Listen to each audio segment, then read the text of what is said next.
21 after serving 25 years in the police service. So, I see it fit to be at home para maging service sa mga anak ko and then makasama ng asawa ko. Because for 25 years, yun na nag-hippie siya, nag-hippie din ako, naging NCO na ako bago ako nag-hippie. Talagang malayo. It really is true. There are many temptations.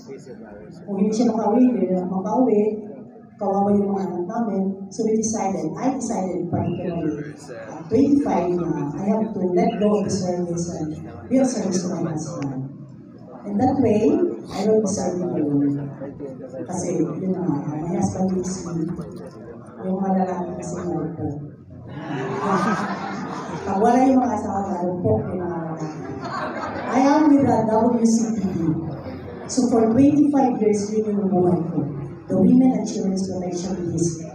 Kulang sa 1,000 yung client ko. Every day I have a client. Imagine that. I have a client crying. Narin ko anak nila, nagloko yung asawa nila. And it's very heavy sa WCPD. No, if we are to help our police, please help our WCPDs also. Because we have our own, yung lahat ng problema sa mundo nasa WCPD officers. Yung mga babaeng police na nag-handle ng women and children cases in our respective offices. Sa malalaking cities, kulang-kulang 100, isang araw, pumupunta. Kulang-kulang 100, isang buwan pala, pumupunta. Rape case, napakataas ng rape cases natin. And then vouching. Yung vouching natin, pumupunta yung mga wife, yun, problema sa asawa, problema sa labor, kung ano-ano lang. Basta lahat ng problema nandun sa WCPD. Yung WCPD ang shock absorber. What about the WCPDs themselves? Na walang nagsusupport. Kasi yung husband nila airing. Yung husband nila wala dyan. So it's another avenue for service. Yung awal mo rin sa mga WCPDs natin. Bigyan din natin ang pansin. With regards to our husbands, we pray. Talagang umaga, tanghali, gabi, we pray. Yun lang talaga. Kasi kung paparilin natin, matagal na silang patay. Ako di ba? We pray. Yun lang talaga, we pray. Kasi yun ang kung gagamitan natin ng dahas, kasi marami umaaligid. Hindi naman yan, wapo yung husband ko eh. Pakita ka. Wapo yung husband ko, marami umaaligid. Of course, it's up to you. It's a choice. Diba? It's a choice. So, we can only pray. We can only pray. We can only pray for each other, we can only pray for our families, and of course, sa mga kasama. Thank you. Thank you, ladies. Thank you for the inspiring and challenging answers. Now, siyempre, mabawi tayo. Now is your chance. Sige. Gentlemen. Paano the same question? Yeah, but it's more on this. Paano yung nai-strengthen yung trust ni Mrs. sa inyo sa mga panahong may mga alinas-gas? Yes, same question. Sir. Good afternoon to everybody. I am Police Colonel Rico Cesar Soso, the Chief Archivist of PRO 13. Kami lang po ni Mrs. yung taga-PRO 13 dito sa kasi Sister Ruby.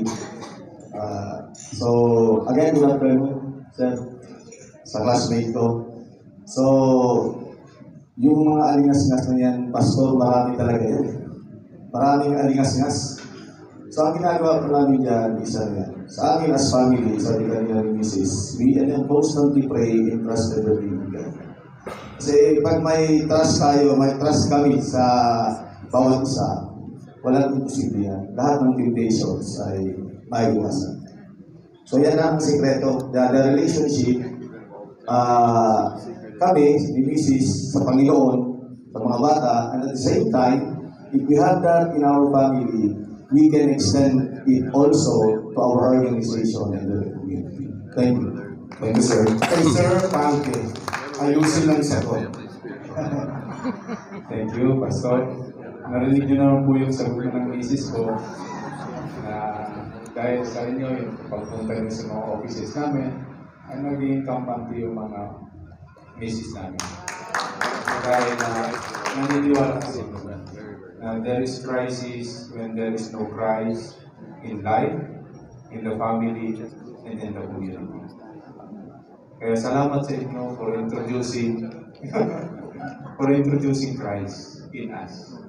God in every cup. Yun po yung po natin. Battle plan natin. And we thank you for your life. Actually, I also go and share Christ. At ang nakakatawa talaga dyan pagka wala yung kanina, yung power of the Holy Spirit na nababanggit natin kayo. So, I hope let us continue to introduce Christ in every cup, because really, there is crisis when there is no Christ in life, in the family, and in the community. And when there is crisis, because of the absence of Christ, there is evil. Baka totoo yung alinas-nas, di ba? Kasi may evil. And there is crime. Ayun ang gusto natin ng police, i-prevent po yung prevent. So kaya pala, si Jesus Christ, ang ating Almighty God, He sent His only begotten Son when the world talagang wala ng pag-asa. Kasi Kristo lang talaga yung binigyan niya. Kasi siya. At alam naman natin ginawa ni Jesus Kristo, yung pinakita kanina ni Sir Durana, yung peace. He planted a living church. Kasi temple tayo ng Banal na Espiritu. He equipped servant leaders, assisted the poor, cared for the sick, and educate the next generation. So, peacemaker po siya. Kaya pala sabi nga, blessed are the peacemakers, for they shall be called the children of God. I know you are the peacemakers. Maraming salamat. And when He ascended to heaven, yun po yung last na nakita ko kanina habang nakikinig ako, yung Holy Spirit. Wala pong ibang iniwan si Jesus Christ when He ascended to heaven, kundi ang kanyang banal na Spirit. Kaya natatakot po ako dito pag magsalita ako dito at ibang nangunguna sa akin. Kasi there is power when the Holy Spirit is upon us. Ganun din po, natatakot ako dito pag ibang Espiritu ang nangunguna sa kausap ko. Kasi delikado. Diba? Kaya sabi nga, you can only worship Him in Spirit and in truth. Baka mamaya, ibang Espiritu ang nangunguna sa akin, awit tayo ng awit yan. We will sin against the Holy Spirit. It is unforgivable. So I hope na as we go along with this annual conference, the Holy Spirit will continue to lead, inspire, and empower us. Otherwise, life is life. Diba? Lead, inspire, empower. Pag hindi po yung tatlo yan, it will be life. So thank you so much for inviting us here. And again, may the Holy Spirit continue to lead, inspire, and empower us. God bless you. Presently, what's your position? By the way, thank you. I'm at the National Capital Region. Thank you for our partners here. Talagang grabe dyan sa NCRPO. Grabe. May mga nagkakasong pulis. I don't know kung kasalanan niyo po. Kasi I interviewed them. Those who had cases, police officer who had case, hindi ko sila nagsusunod. So I don't know kung kasalanan po ng mga churches natin. Because I believe the community is the reflection of the church. So please reach out to the police, God, and every po tayo, continue to listen. May mga nagkakaso, hindi po sila nagsusunod. I found out. Kasi nag-interview po ako sa kanila. So yun po yung challenge natin, Pastor, Reverend, please help us.